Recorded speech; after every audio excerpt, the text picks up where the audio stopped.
Today we're doing a little bit of urban sketching for beginners. I'm going to show you a simple 5-step process, take you all the way from preparing through to finishing up, and all just using some really simple stuff. In fact, we're only going to use 3 colours, blue, red and yellow, and even with that we can create lovely shadows. We're going to use a couple of brushes and 1 pen. Whatever pen you've got, I'm using a fountain pen, but you could use a fine liner, or you could use a Fude pen or a brush pen even, because the ideas are all the same. Urban sketching is not about rigid rules. Urban sketching is about having a bit of fun, being expressive and getting some of you and your energy on the page. Now the reference is linked down below, so if you want to join in, please do. Now, any good urban sketching session starts with a warm-up, and that warm-up is going to help us with a couple of things. We're going to do some very small thumbnail sketches very quickly, and these will help us with shapes, with loosening up, and with making mistakes and working out that that's all right. So the first one is going to be shapes, and this is where we're allowed some bolder lines. So here we'll find, instead of talking about a tower, we've got a rectangle with a triangle on top.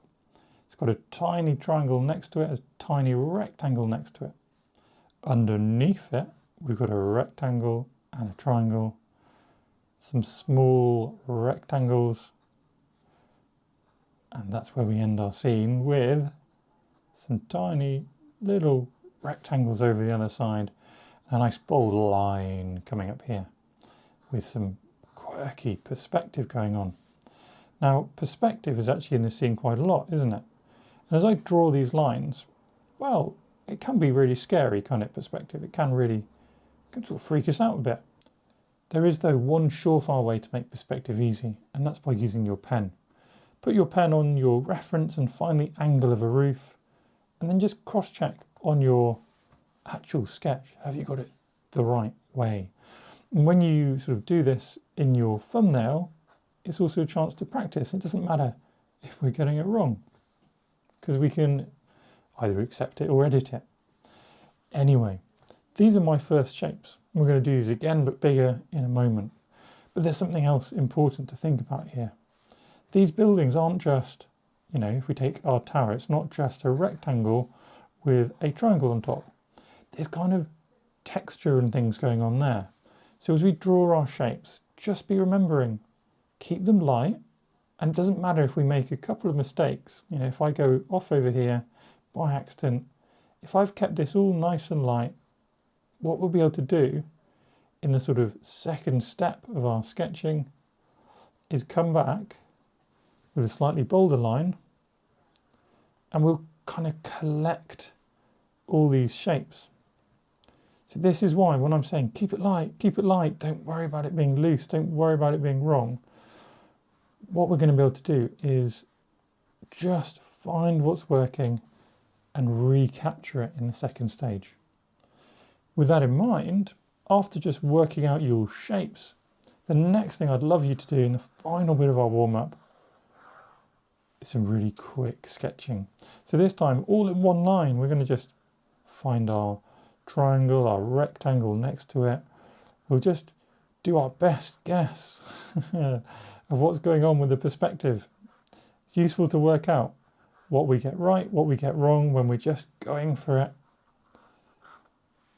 and just see how it feels to flow through the scene. If you want, you can play then with some bold lines and see what happens, or you can just dive straight in to the next section where we're making art. So, shuffling my paper over, it is time for the big one. The first thing though I'm going to do is just look at my scene and find some key measuring points. The top of my little spire, then the kind of triangle shape underneath, approximately where I want that rectangle to end, and approximately where I want the roof line to end.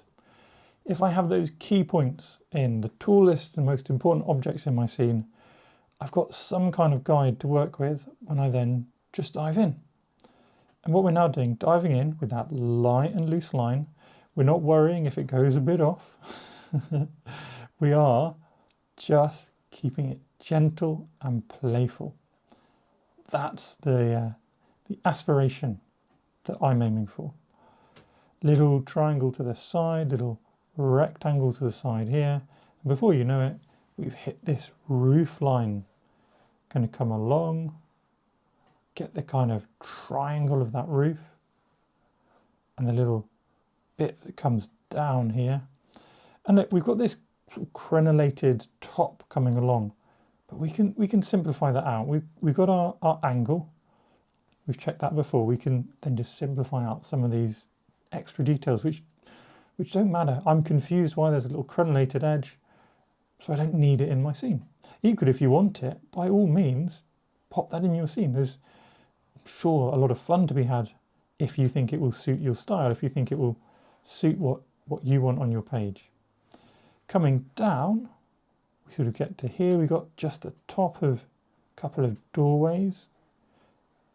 There we go. And then we've got some more like doorways and things, windows. And what are these? I shouldn't be saying doors, should I? Tell myself off. I should be saying shapes. I've got shapes of rectangles and things. In the distance, I can barely make out what I'm sure are houses, but I can't really see them. So instead of drawing houses, I'm drawing the lines that I can see. Then coming up this side, we've got this strong line. We've got this strong perspective leaning over, and then like going vertically up our page as well. Now we're missing a little bit out here, a couple more of our shapes. Again, as we get further out, we can get looser and looser, and it will still feel great. That is it. That is step one done, a loose application of shapes on the page. Now we're going to come back and do a couple of things. We first got that bolder line, so we can use our bolder line to collect our shapes. Now as we do this, we're also going to be almost suggesting shadow. This bolder line, if it's heavier on the shadowy side of our buildings, will give us that impression of shadow. We'll start to create a 3D sense of the place. But we can do other things for that as well. We can do gentle hatching. I recently did a whole video on this, so I'll link that down below.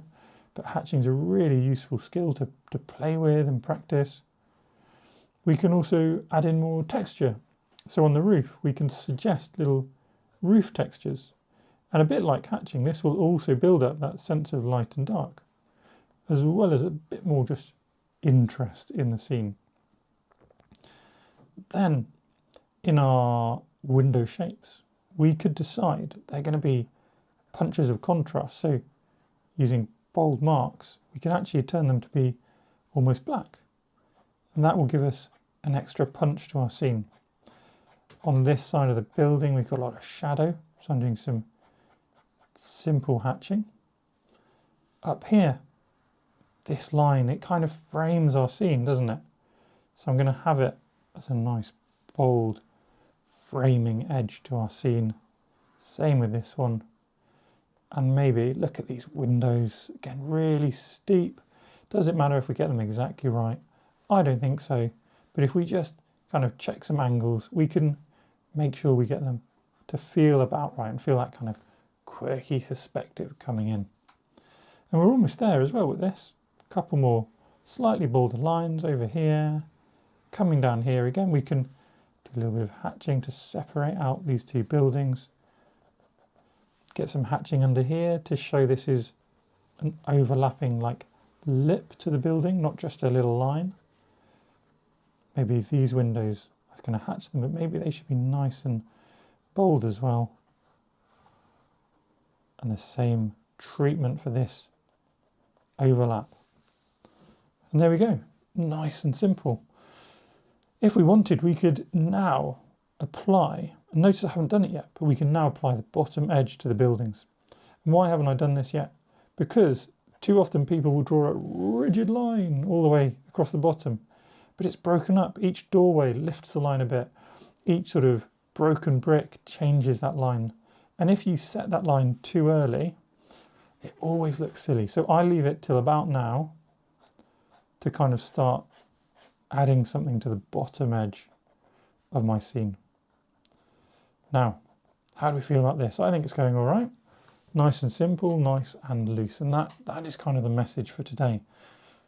Now, we're going to apply the same ideas with our colours. It's important before this stage that we let our ink dry, especially if you've been using a very juicy pen like me. So I'm going to give it a few minutes and then come back to a dry page. I think we're safe to go. So my page is dry. What do I have with me now? I've got a really big tub of water, enormous. That helps with crystal clear colours. And I've got a really big brush. That also helps with our colours. And I'm not going to overcomplicate things. We're going to keep things really simple.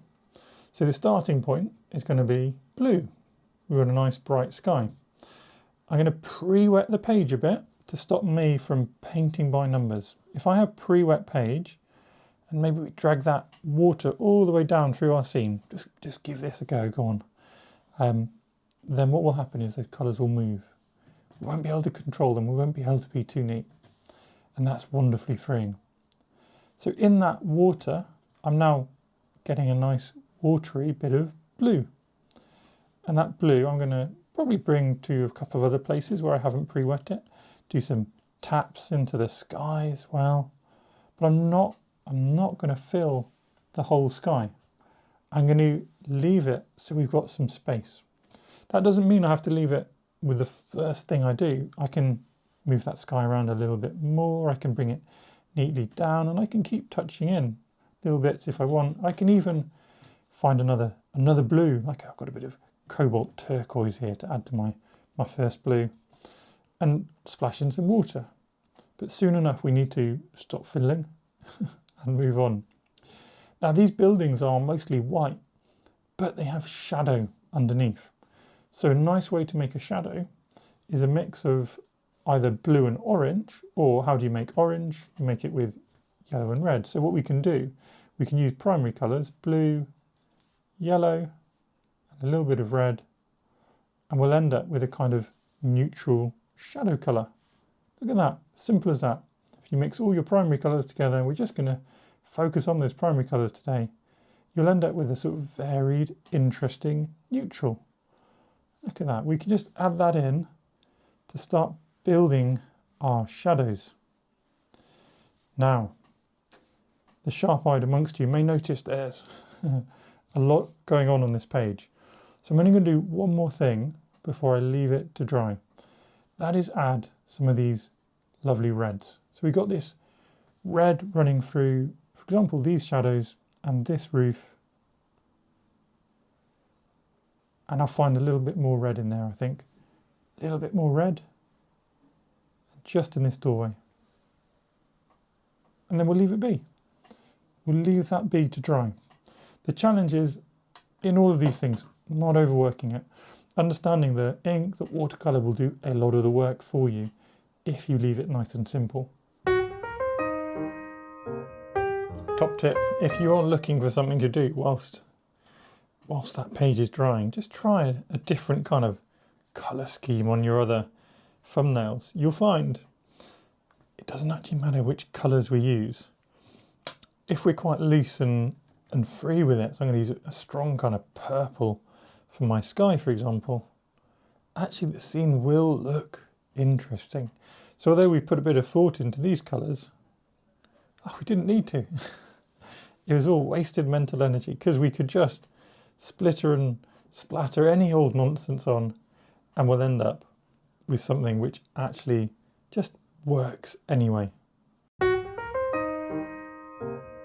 We're now at this mostly dry stage, which is a great stage to be at, because what we have is a page which we can safely paint on, but there's little bits of water which will create some movement. And the aim now is to keep our same really simple colours, but build on them a little bit.